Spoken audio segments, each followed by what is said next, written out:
Welcome back. We are on day 3 of our first session together, and we're going to need to gather some supplies for our art project today. Very similar to the last few days, we're going to need some construction paper, our leaf template, or our acorn template. So you can choose which of these you prefer to do today. Pick which one. We're going to need our glue stick. Also, the last class period, we had cut some strips of paper. Now, you might not quite have as much as me, but you've got some leftover strips of paper, so we're going to need those too from last class. And then from home, we'll want to be gathering a pencil and scissors. So go ahead and get those things because we are about to begin. Remember, if at any point the video goes too fast, feel free to pause, rewind, and rewatch as needed. So step number 1, we are going to choose between our leaf template and our acorn template. So just looking at them go, which one do I want to do? The leaf, now these are just kind of like a template once again. So you could make your leaf look different than this. It does not have to be like a maple leaf. You could choose a different kind of leaf. But this is just an example.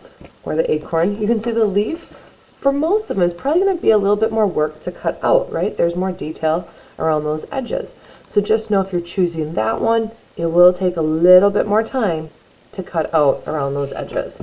Whereas the acorn, maybe a little bit less time, a little less complex. So it kind of depends on what you choose and what you'd like to do. I think for the demo, I'm going to choose the acorn just so that our video isn't going 20 minutes long here. So I'm going to put this off to the side and I'm going to choose the color of paper that I would like for my acorn to be. You're going to get out a pencil. I'm going to be using a permanent marker just so it's easier to see on our screen. Just like we did with our pumpkin, we really want to make this nice and big, okay? So try to fill that piece of paper as much as possible. And I'm going to start out here at the top, the kind of cap of my acorn. I'm going to make that big, wide rainbow shape for the cap. Maybe bring it down and across. Okay, so there's that cap of the acorn. And then the bottom, I'm just going to kind of come down with a really deep U shape. And there we've got it. We've got our acorn, but don't forget, we need those lines too. You'll notice that these lines are going vertical instead of horizontal. So, or sorry, horizontal instead of vertical. Totally messed that up. So vertical meaning, or horizontal, meaning that they go like along with the horizon. So they go sideways, just like the horizon does. And then vertical is when they go up and down. So depending on which template you choose will determine which way your lines are going to go. And honestly, if you end up doing vertical lines on the acorn, that's okay too. It works both ways. But if you're up for trying something new, why don't we go ahead and make some horizontal lines if you are doing the acorn. Remember, we want them to be about 2 finger widths apart, and they should all be about the same length across, okay? So just because it's wider up here and skinnier down here, we actually still want those lines to be the same width apart, okay? So I don't know that I'm going to be able to fit another one in there. I think we're just going to stick with this, and that's okay. We might have fewer lines on this one, and that's a-okay. I'm going to get out my scissors. I'm actually going to use my better scissors here. And we're going to cut this out. So once again, if you need to pause the video to cut, feel free to do so. I'll cut out the outside first, and then I'll be cutting those lines with that trick we learned 2 class periods ago, where we sort of fold our paper ever so slightly, make that little snip, and then we should be able to cut the lines the rest of the way. Okay. And I've just got a little bit more of my acorn to cut out here. There we go. Time for those horizontal lines. So we'll give the paper a little bit of a gentle fold.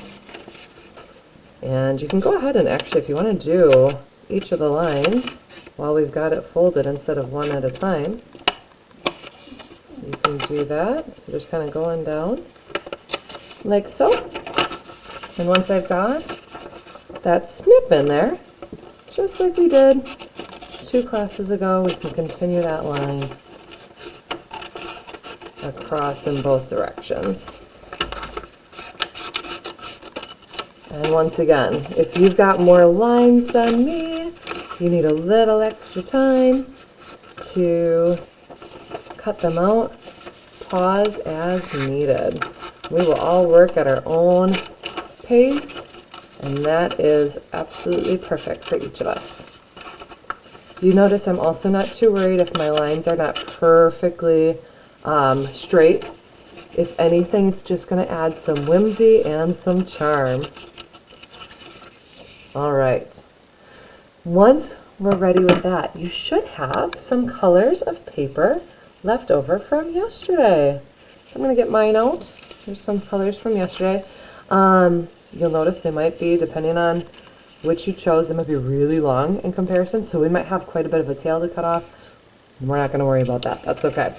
I'm going to start on the front side of this, and just like we did last class, we're going to add some glue like so, and then just make sure you're giving it enough space so that the glue isn't, covering up where the cut you just made was. So here we go. Push it down nice and firm so that it sticks. And let's begin our weaving process. So I want to go through to the back side. Here we go. And I'm going to come from the back, go through the next slit, and pull it to the front. From the front to the back side, and from the back side to the front. Now you may have more than that depending on how many lines you had, but as soon as you've made it all the way to the end, we'll cut off that tail, leaving a little bit remaining, right? Because we want some space to put our glue down, of course. So let me get that glue like that, and press down nice and firm again. With our second color, we want to start on the opposite side. So this time I'm starting on the back side. Put my glue there. Put my strip down so it's next to the last one I just did. Press down nice and firm. Here we go. From the back side, through that slit. Whoop. Coming to the front. Around the front. To the back, and back, to front, and front, to back. And once we've made it all the way to the end, go ahead and snip off the tail. Remember to leave a little bit remaining, and glue that last bit down so that it holds in place. I'm going to move quickly for these last two, because I want to make sure to give you that reminder. What do we do if there's not quite enough room for our last strip of paper and we want it to be there? So I'm going to kind of fly through this a little bit quicker, just so I can show you that specifically.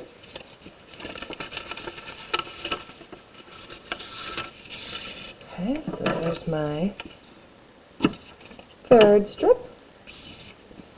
And we're on to the last one. So what happens if I have this strip of paper and it doesn't quite fit? Like for example, you can see it's just a little bit too wide to fit through there. So I have a couple options. I could cut this a little bit wider. Now be careful, because if you're too close to the end, that might not work, right? We might cut right through our leaf or our acorn. So if that's the case, if it's too close to the edge, you could always cut this strip down too. That could also work. But I think those little extra snips that I made are going to do the trick. Let's see what happens here.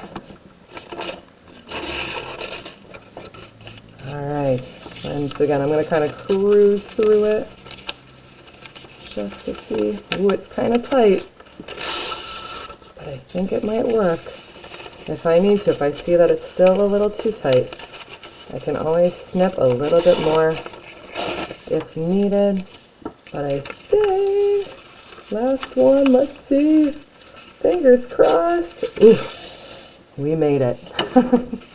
And there we go. We'll snip off that little bit at the end. It's on the back side. I have a little bit of a angle there so that it didn't come dangling out to the front side. And there we have it.